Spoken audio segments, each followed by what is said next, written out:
오늘 우리가 돌아볼 말씀은 신약 성경 55페이지, 마가복음 2장 1절에서 12절입니다. 마가복음 2장 1절에서 12절. 수일 후에 예수께서 다시 가버나움에 들어가시니 집에 계시다는 소문이 들린지라. 많은 사람이 모여서 문 앞까지도 들어설 자리가 없게 되었는데 예수께서 그들에게 도를 말씀하시더니 사람들이 한 중풍병자를 4사람에게 메워 가지고 예수께로 올세. 무리들 때문에 예수께 들어갈 수 없었으므로 그 계신 곳에 지붕을 뜯어 구멍을 내고 중풍병자가 놓은 상을 달아내리니 예수께서 그들의 믿음을 보시고 중풍병자에게 이르시되 작은 자야 내 죄 사함을 받았느니라 하시니 어떤 서기관들이 거기 앉아서 마음에 생각하기를 이 사람이 어찌 이렇게 말하는가? 신성 모독이로다. 오직 하나님 한 분 외에는 누가 능히 죄를 사하겠느냐? 그들이 속으로 이렇게 생각하는 줄을 예수께서 곧 중심에 아시고 이르시되 어찌하여 이것을 마음에 생각하느냐. 중풍병자에게 내 죄 사함을 받았느니라 하는 말과 일어나 내 상을 가지고 걸어가라 하는 말 중에서 어느 것이 쉽겠느냐? 그러나 인자가 땅에서 죄를 사하는 권세가 있는 줄을 너희로 알게 하려 하노라 하시고 중풍병자에게 말씀하시되 내가 내게 이르노니 일어나 내 상을 가지고 집으로 가라 하시니 그가 일어나 곧 상을 가지고 모든 사람 앞에서 나가거늘 그들이 다 놀라 하나님께 영광을 돌리며 이르되 우리가 이런 일을 도무지 보지 못하였다 하더라. 아멘. 이제 담임 목사님 죄를 사하시는 예수님이라는 제목으로 말씀 전하십니다. 우리 좌우에 계신 분들과 먼저 인사 나누겠습니다. 참 좋은 날입니다. 잘 오셨습니다.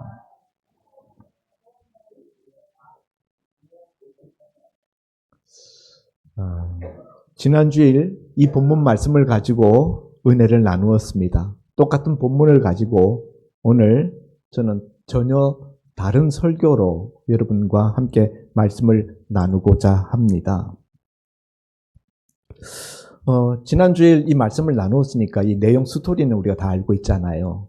어떤 가버나움 한 집에 예수님이 들어가 계셨는데 예수님이 그 집에 계신 소문이 온 사방에 퍼져나갔고 한 중풍병자를 4사람이 들것에 메워가지고 예수님 앞에 찾아 나왔는데 예수님이 계신 곳이 인산인해를 이루어서 대문 밖에조차 접근하기가 어려웠어요.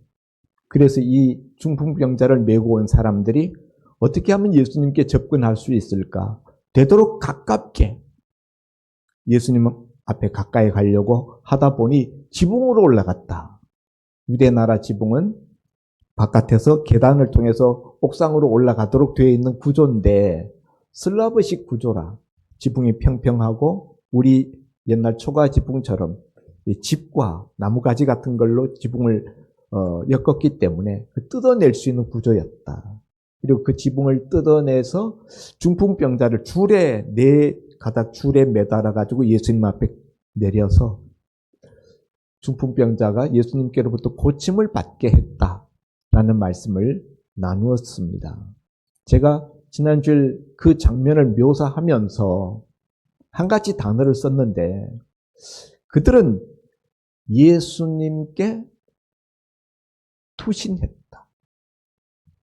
중풍병자를 들것에 매달아 가지고 지붕을 뚫고 그 밑으로 달아내리는 그들의 모습은 투신하는 사람과 같다라는 표현을 썼습니다. 여러분, 우리 투신 자살, 무슨 어디에 투신한다? 이런 이야기들 하는데 이 사람들은 예수님께 투신한 사람들이다 라는 표현을 썼어요. 그러면서 우리도 예수님께 투신하자 이런 말씀을 증거했습니다. 오늘은 예수님께서 이런 일들이 진행되는 그 과정 속에서 중풍병자가 들것에 매달려서 내려오는 모습을 보고 이 사람이 병 고쳐달라고 왔구나 하는 것을 누구나 다 알 수 있는 상황이에요. 예수님은 그 밑에 보면은 서기관들이 자기들 마음속으로 생각하는 그런 것까지 예수님이 다 꿰뚫어 보시는 주님이신데 지금 중풍병자가 왜 예수님한테 찾아와서 남의 집 지붕까지 뜯어가면서 예수님 앞으로 그렇게 가까이 가려고 하는지 너무나 잘 아시는 예수님이신데 예수님은 그런 중풍병자한테 첫 말씀이 뭐냐? 내 죄 사함을 받았느니라 하는 말씀이었다는 거죠. 물론 예수님이 나중에 중풍병자 고쳐주십니다만은 우리 생각 같으면은 첫 마디 말씀이 어떤 말씀이 나와야 될 것 같습니까? 나중에 하시는 말씀이 맨 처음 나와야죠. 내 병에서 놓여 고침 받을지어다. 건강할지어다. 내 상을 들고 일어나 집으로 가라. 이 말씀이 처음에 나와야죠.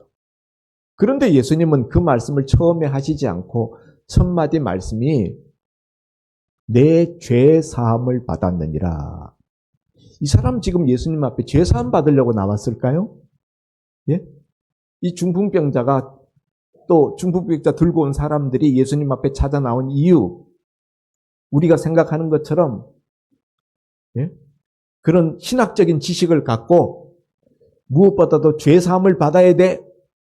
그런 마음으로 나왔을까요? 아니죠. 단지 병 고침 받으려고 나온 거예요. 그런 사람들에게 예수님이 주신 말씀은 뜻밖에도 죄 사함이라는 말씀이었다 하는 것입니다. 왜 예수님은 병 고침 받으러 나온 환자에게 병 고침을 받았느니라 하는 말씀에 앞서서 왜 죄 사함을 받았다라는 말씀을 하실까? 기대하지도 않았던 말씀이에요. 그리고 이 말씀을 하심으로 말미암아 거기에 앉아있던 서기관들이 있었는데 서기관은 율법학자들입니다. 이 서기관들이 예수님의 이 말씀하신 것을 꼬투리 잡아서 신성모독이로다.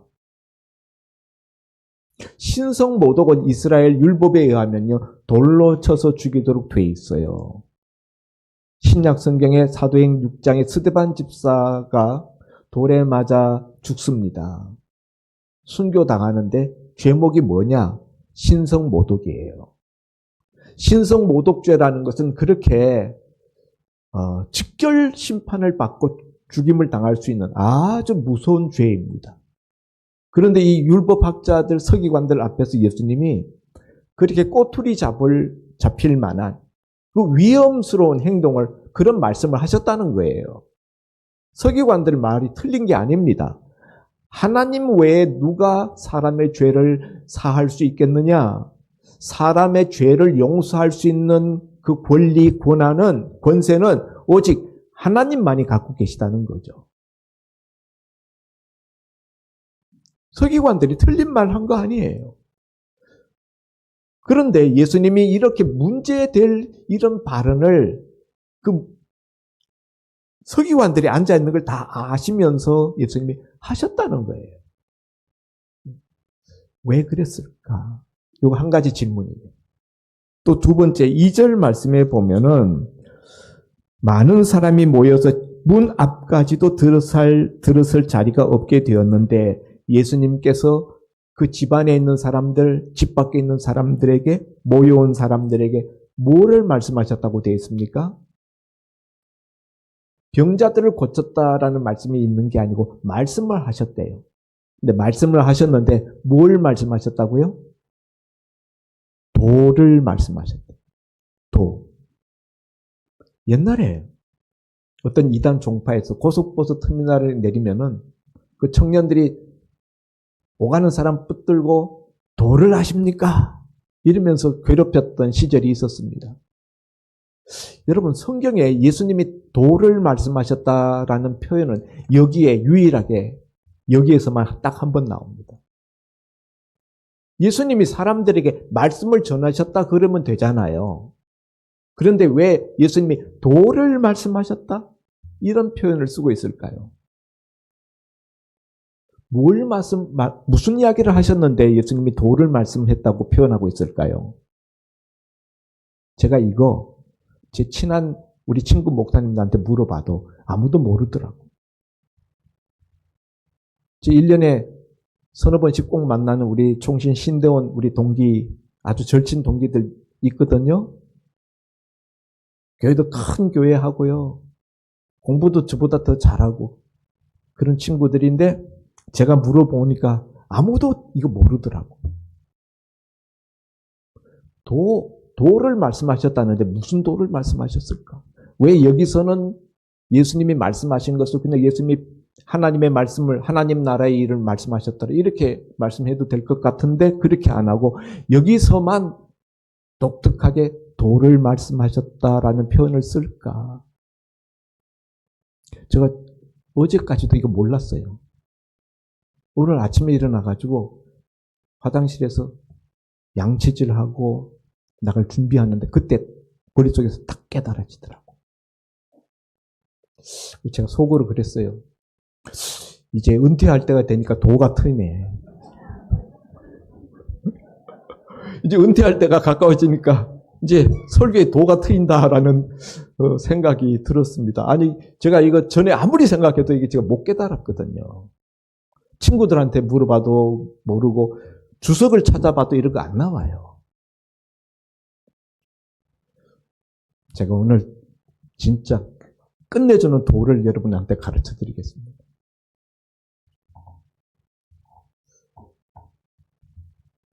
예수님이 중풍병 걸려온 사람에게 병 고침을 먼저 말씀하시지 않고 죄 사함을 먼저 말씀하신 데는 이유가 있지 않겠습니까?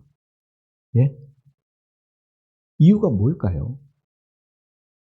그 사람이 그렇게 간절히 바라는 것은 병 고침 받는 선언인데 그걸 뻔히 아시면서 그걸 먼저 말씀하지 않고 기대도 하지 않았던 죄 사함을 말씀하는 이유. 오늘 본문 10절에 있어요. 10절에 보면은 그러나 인자가 땅에서 죄를 사하는 권세가 있는 줄을 너희로 알게 하려 하노라. 서기관들이 예수님이 죄 사한다라는 이 말하는 것을 듣고 신성 모독이야. 하나님 왜 누가 사람의 죄를 사할 수 있겠다고 저작자가 사람의 죄를 사한다는 저런 맹랑한 이야기를 하는가?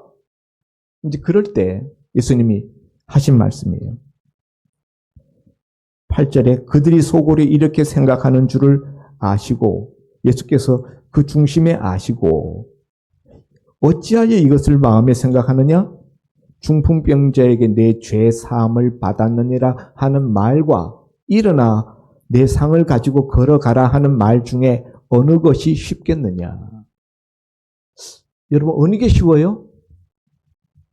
중풍병자한테 내 죄 사함을 받았다라고 말하는 그것과 일어나 내 상을 들고 걸어가라 말하는 두 가지 중에 어느 게 쉬워요? 예?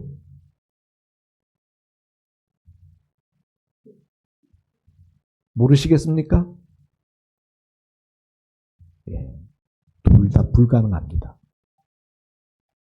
서기관들 말처럼 내 죄 사함을 받았느니라 인생은 인생을 향하여 이렇게 말할 수가 없어요. 이거는 하나님만이 하실 수 있는 말씀이에요. 그런데 예수님이 이 말씀 하시는 이유가 뭡니까? 예수님은 하나님이시라는 거예요. 예수님은 성자 하나님이십니다.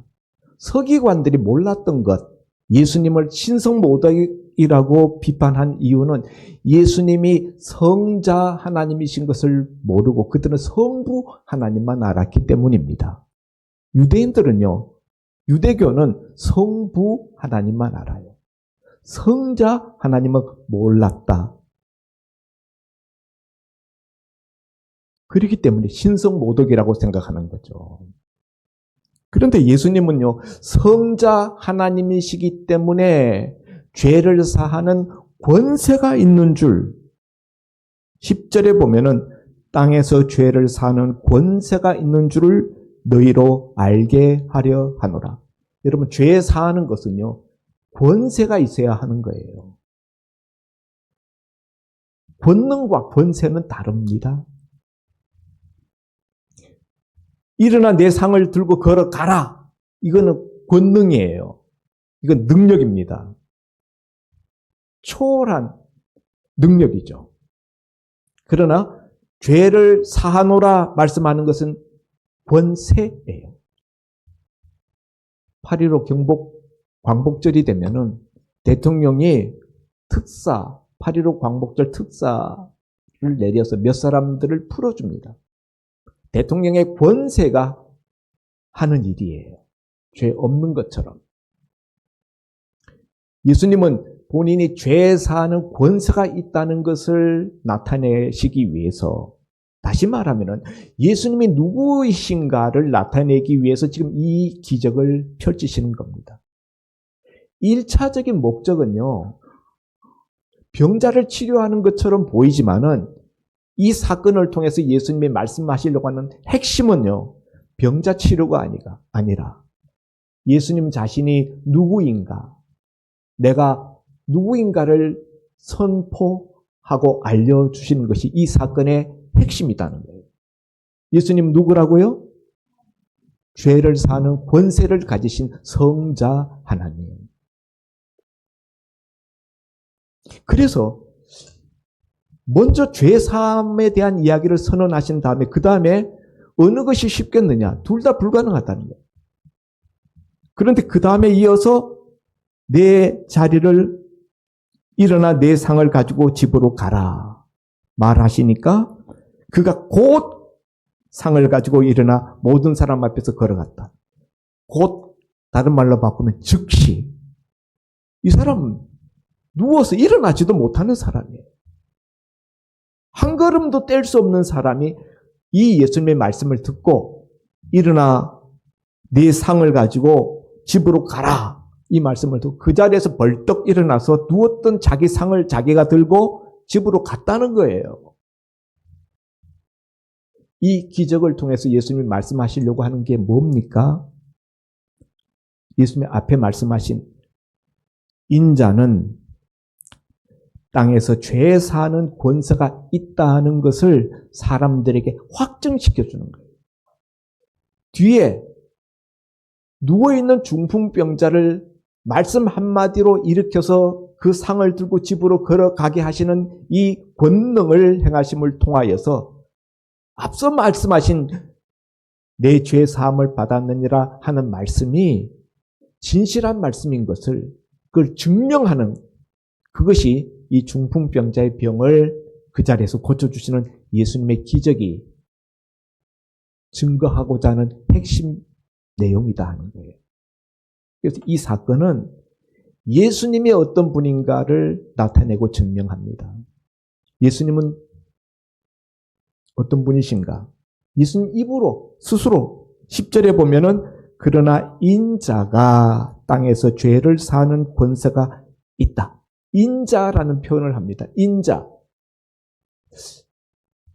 인자라는 이 표현은 다니엘서 7장 13절에 나오는 표현으로서 예수님이 자신을 메시아로 지칭할 때 사람들에게 드러나지 않게끔 은밀히 자기 자신을 일컫는 자칭, 호칭이 인자예요.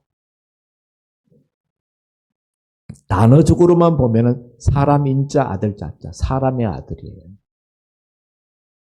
그런데 이 사람의 아들이라는 이 인자라는 표현이 사실은 하나님의 아들 성자 하나님을 일컫는 표현이다. 아이러니컬하죠. 하나님의 아들을 사람의 아들이라고 인자라고 표현한다. 하나님의 아들 하나님이신데 사람의 몸을 입고 이 땅에 오셨기 때문에 사람의 아들로 태어나셨기 때문에 인자라고 예수님이 스스로를 칭하시는 겁니다. 사람들은 이 인자라는 표현을, 이 호칭을 들으면서 무슨 의미인지 잘 모른 채로 듣는 거예요. 근데 인자라는 표현은 다니엘서에서부터 메시아를 상징하는 언어예요. 메시아가 메시아가 히브리어잖아요. 그걸 헬라어로 바꾸면 그리스도예요. 메시아와 그리스도, 이게 헬라어냐 히브리어냐에 따라서 메시아가 되기도 하고 그리스도가 되기도 하는데 두 단어가 가지고 있는 의미는 다 구원자라는 뜻입니다. 메시아, 구원자. 그러니까 우리가 믿는 예수님, 주 예수 그리스도. 이게 이 단어의 설명이 다 되는 거예요. 예수라는 것은 고유 명사예요. 예수님 당시에 예수라는 이름 가진 팔레스틴 지역에 많은 사람들이 있었어요. 그런데 예수님은 그 중에서 주 예수, 주인 되신 예수님, 그리고 그리스도, 다른 말로 메시아, 주인이시고 우리의 구원자 되신 예수님, 이런 의미죠. 자, 오늘 예수님이 죄 사함을 먼저 선언하시고 나중에 병 고치는 기적을 베푸셨는데, 이렇게 예수님이 이 스토리를 끌고 가시는 이유가 뭐냐? 여기서 예수님은요, 진짜 도를 말씀하시는 거예요. 예수님 도를 말씀하시는 분일 뿐만 아니라 도를 행하시는 분이기도 합니다. 앞에서 보면 도를 말씀하셨다고 되어 있잖아요. 우리 인간은요, 저도 늘 그 부분에 하나님 앞에 늘 죄송하고 기도하는 부분인데요. 말씀을 전하기만 하는 자가 되지 말게 하시고 말씀을 행하는 자가 되게 해 주십시오. 라는 기도죠. 도, 길도자예요. 길도자. 길을 사람들에게 말만 하고 본인이 행하지 않으면 그 거짓말이 되잖아요. 예수님은 무슨 도를 말씀하시는가? 여기서 죄사함이 현실적인 모든 우리의 필요보다도 먼저 우선한다는 거예요. 예수님이 이 중풍병자에게 먼저 죄사함을 선언하신 이유, 그것은요, 이 인생에게 있어서 무엇이 가장 중요하고 무엇이 가장 시급한 문제인가 하는 것을 예수님이 그것을 말씀하시는 거예요. 우리 모든 인생들은 자기 나름대로 내가 중요하다고 생각하고 내가 시급히 해결해야 된다고 생각하는 어떤 문제들이 있습니다. 중풍병자에게는 중풍병 낫는 게 인생 최대의 숙제이고 그것이 가장 시급한 문제고 가장 중차대한 해결해야 될 난제라고 생각하고 있는 거예요. 그런데 예수님은요, 그것보다 더 먼저 해결해야 될 문제가 있다. 더 중요한 문제가 있다. 그게 뭐냐? 내 죄 사함을 받는 문제다. 이걸 말씀하시는 거예요. 여러분, 인생의 도, 인생에 걷는 길, 첫째는요, 우리 인생의 모든 인생에게 있어서 정확하게 모든 사람에게 공이 적용될 수 있는 인생의 길, 죄 사함을 받아야 된다는 거예요. 죄 사함 받는 것이 인생에 있어서 첫 번째 문제라는 거예요. 가장 중요하고 가장 시급한 문제. 여러분이 지금 마음속으로 생각하는 그 어떤 문제들이 있을 거예요. 그러나 그것보다 더 중요한 문제는 하나님 앞에서 내 죄 용서함을 받는 문제. 하나님의 심판대 앞에 섰을 때 죄 없다라고 선언받는 바로 이 문제가 가장 중요하고 가장 시급한 문제라는 사실입니다. 이걸 알려주시기 위해서 예수님은 이 중풍병자에게 내 병 고침을 받았느니라라는 말씀에 앞서서 먼저 내 죄 사함을, 죄 용서함을 받았다라는 선언을 하고 계시는 것입니다. 여러분이 세상에서 아무리 잘 되고 아쉬운 것이 없고 부족한 것이 없다고 할지라도 죄 사함을 받지 못하면 여러분의 인생은 실패한 인생이에요. 오늘 예수님이 먼저 이 중풍병자에게 내 죄 사함을, 내 중풍병에서 노임을 받아 건강할지어다 말씀을 듣고 건강하게 되었다 할지라도 만일 예수님으로부터 이 죄 사함의 선언을 받지 못했더라면은 돌아가서 그가 건강하게 살다가 결국은 나이 많아 늙어 죽으면은 어떻게 됩니까? 구원받지 못하고 그는 멸망당하는. 그의 마지막 운명은 하나님 심판대 앞에서 멸망받고 사망에 이르게 된다. 그러므로 인생에 있어서 가장 중차대한 문제는 내 죄 용서함을 받는 문제라는 것입니다. 죄 용서함 받으셨습니까? 정말입니까? 못 받았습니까? 못 받았다면 정말 심각한 일이에요. 내가 죄 용서함 받았는지 못 받았는지 어떻게 알아요? 어떻게 해야 죄 용서함을 받습니까?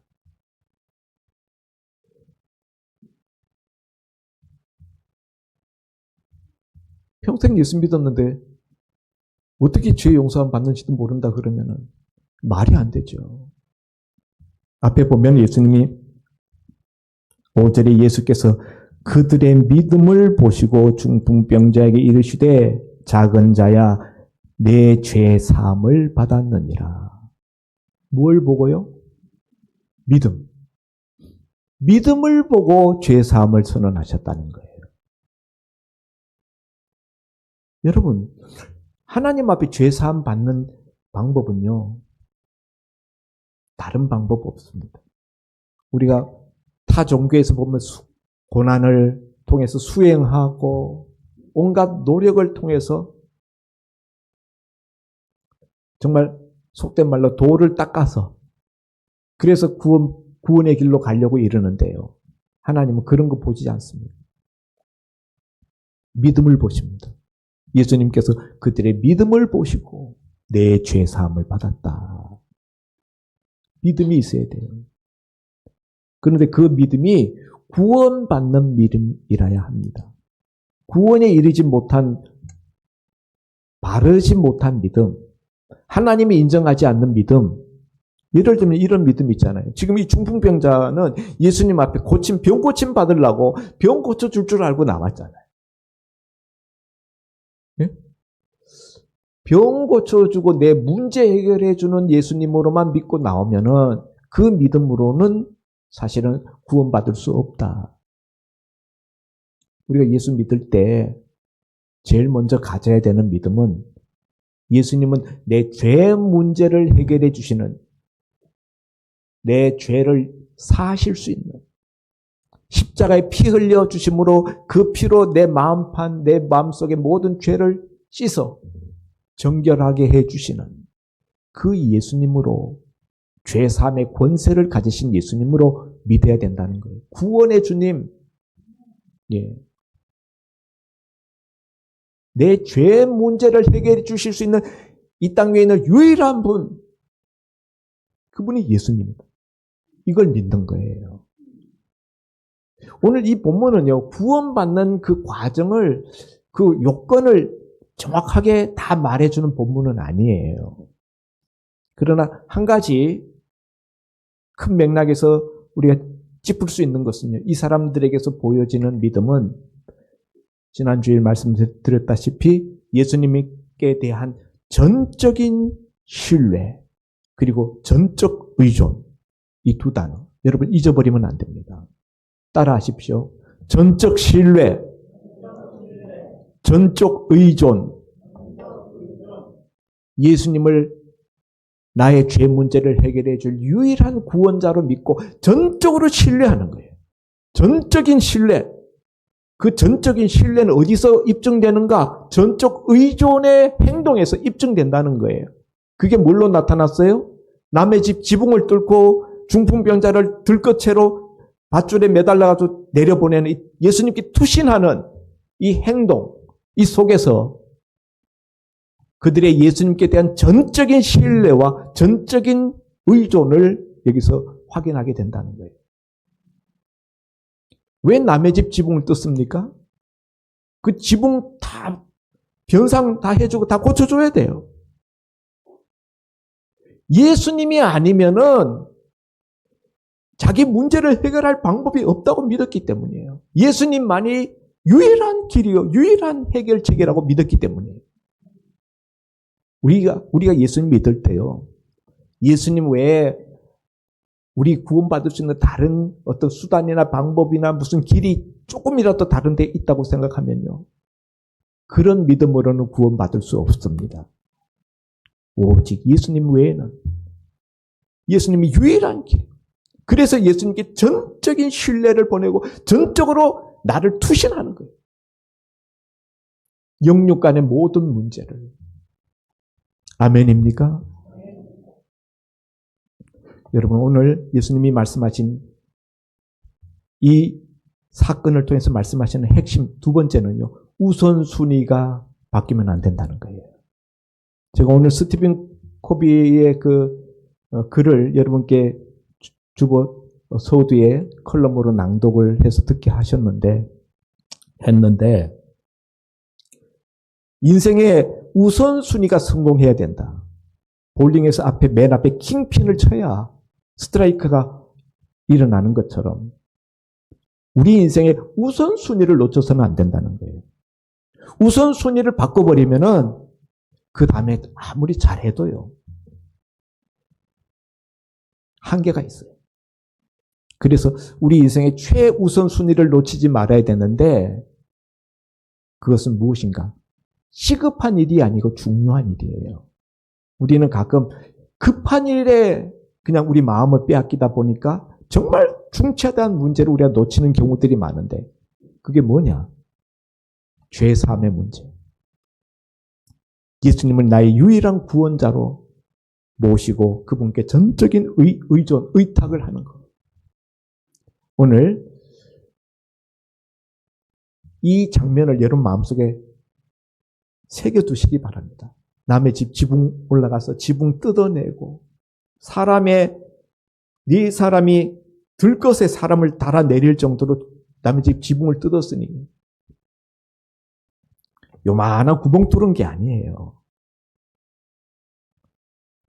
우리가 사람 죽을 때 땅에 하관할 때 그만큼 뚫은 거예요.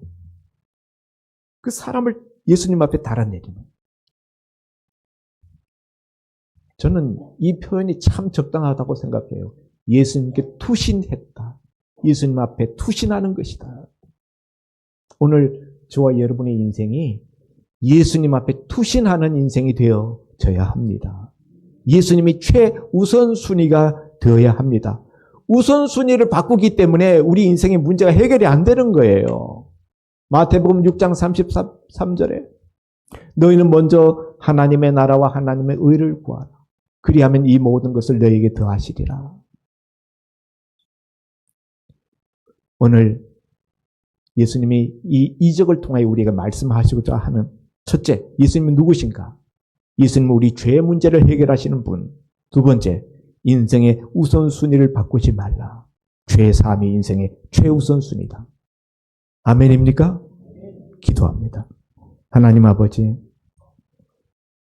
오늘 예수님께서 말씀하신 인생의 참된 도가 무엇인지 예수님이 우리의 구원자가 되신다는 사실이 우리 인생의 도이며